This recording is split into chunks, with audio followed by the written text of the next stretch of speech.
केन्द्रबिन्दु। दिशा हराएको फिरन्त किरण जस्तै हरेक बिहान एउटा नयाँ यात्रा सुरु हुन्छ।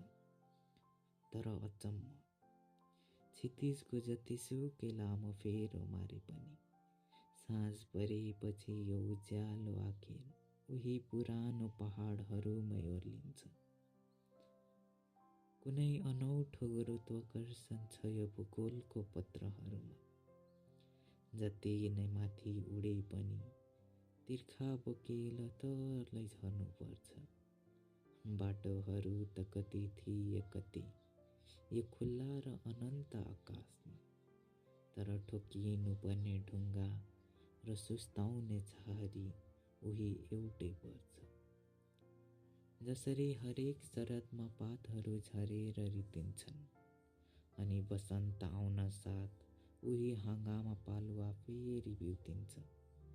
संसारले यसलाई ऋतुहरूको चक्र मात्र भन्ला, तर यो त एउटा मौन समर्पण हो जो नचाहँदा नचाहँदै पनि उही जरामा फर्किएर जोडिन्छ।